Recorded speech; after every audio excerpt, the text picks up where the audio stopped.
Everybody, and welcome back to class. Today's Monday, October the 12th. It's Columbus Day. This video is being recorded a little bit later than I typically do, but it's fall, had a busy weekend. Hope everyone's doing well. In this video today, we're going to review what you have to do for class session 8. So I'm going to jump directly into that. In our last class session, 7, there was no reading. I know you're all excited about that, but unfortunately that streak comes to an end and we do have to read this time. We're going to be working on an annotated bibliography for writing project 3, also taking a short quiz and working on a couple of things related to grammar and evaluating sources.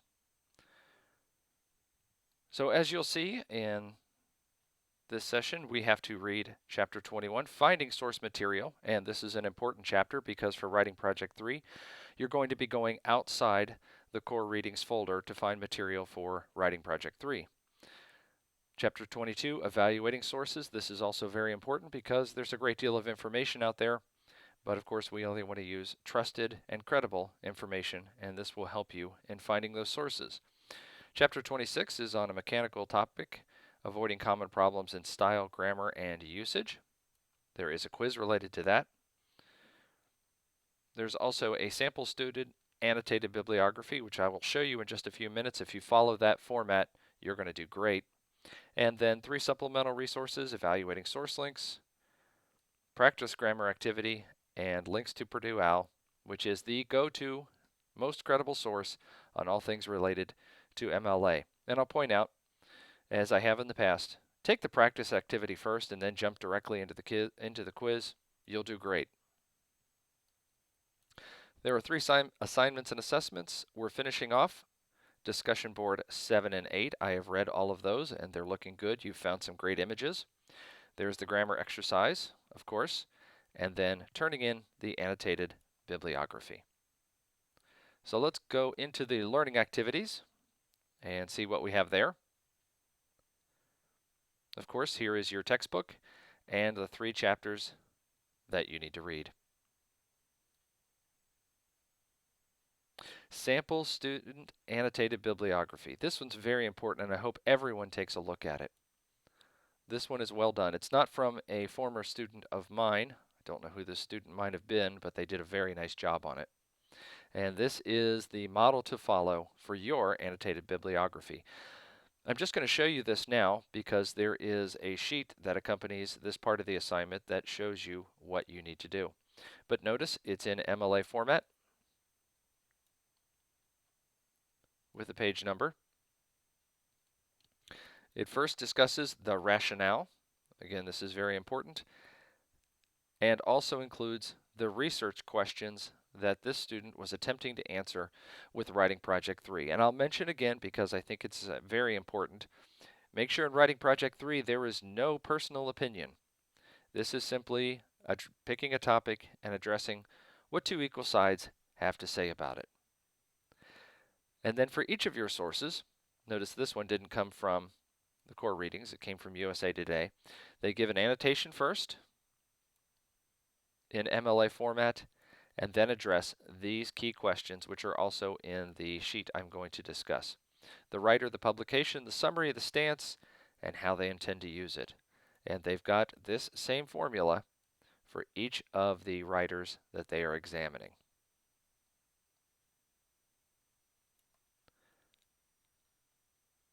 Looks like this particular annotated bibliography is 5 pages.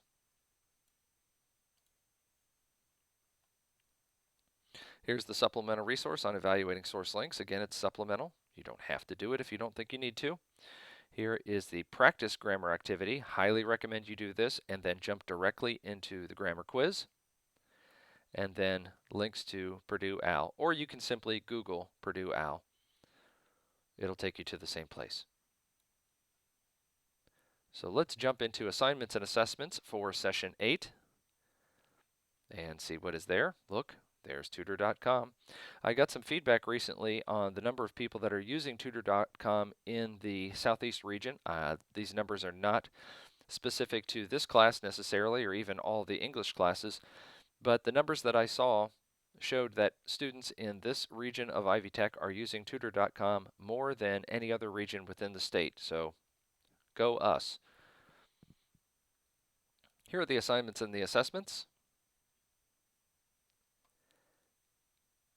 and the link to the discussion board. Let's take a peek at the discussion board. I can either go to it here or here. This one's a little more direct, and see what's there. At the end of session 7, everyone was supposed to have listed their initial post, and there they are. And some of you have already started responding. That is great.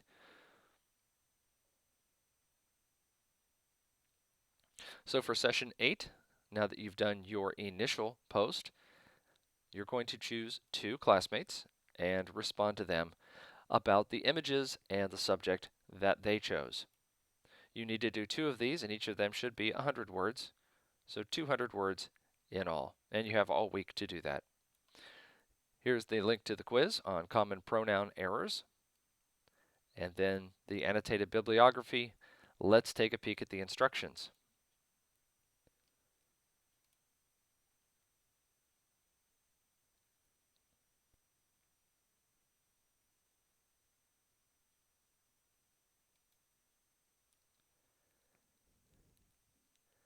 As it mentions, creating an annotated bibliography is very important for any longer academic work that you are writing.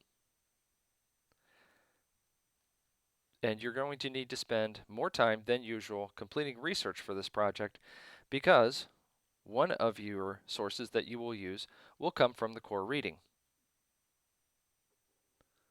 As it states, the problem, issue, or controversy you research must be derived from the core readings, or cover a theme covered by the core readings. Once you've selected what you're going to write about, and you can change this at any time, you do not have to use the subject that you wrote about for writing project 1 or even writing project 2. You can start anew. You would develop a research question, and this is important before you begin your research so you know where to look. And then in your annotated bibliography, you're going to write your rationale. A rationale is a brief paragraph or 2, describes the issue that you are researching, identify the relationship between your topic and one of the core readings, explain why this is relevant and significant to you, and describe what you hope to discover in your research. And I encourage you to take an open mind when conducting your research and not determine early on that you are going to prove or disprove X, Y, Z. Go in with an open mind, select the topic, of course, but then see where the research leads you. Of the sources, 1 will be from the core readings, but 5 others will be found at the Ivy Tech library site. If you have questions about using the library site, well, you know how to get in touch with me, and I'll leave my contact information at the end of this video. So you need at least 1 from the core reading, 5 from the library. You can include a 7th that is also from the core reading, or another reputable type. Of course, you can do more than 7 sources, but most people don't, and that's okay. And as it says, use online sources. That doesn't mean you can't use a book, you can't use a newspaper. It means don't use a print one, or a print magazine, or a print book. Find one online. And most magazines, newspapers, and even many books also have online content. So we want to we want to just consider using online sources, not print books or magazines. And then, as I pointed out to you in the sample, you will discuss the relevance, the scope, the bias, and there is always bias, the currency, the credibility, and the reliability. And last, you will, of course, cite all of your sources using MLA style. And use an MLA header. After that, you will give the following evaluation about each of your sources. Who is the writer? Where are they coming from? Where did it appear? That's also in publication. How do you know this publication is a worthy or trustworthy source? Summarize the article, excuse me. Consider the stance. What perspective is the writer coming from?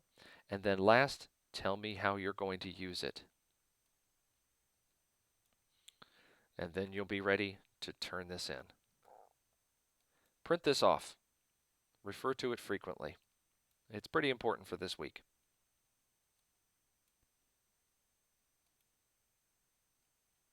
Went to the wrong spot.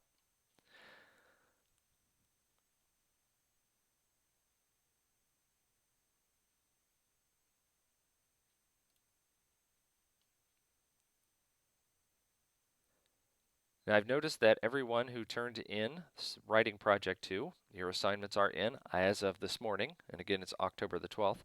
I have not yet read them, so I have not graded any of them, but I will get to that in the next day or so. And I believe this may be it, but I want to take one last look around. And yes, that does appear to be it. Again, follow that model of the annotated bibliography that is in this class session. If you follow that model, you're going to do great on this. But it's not just about the grade. It's about following the annotated bibliography for writing project 3. The two are very important. Although there's fewer points associated with the annotated bibliography, if you don't get this part right, you won't get the larger piece right either.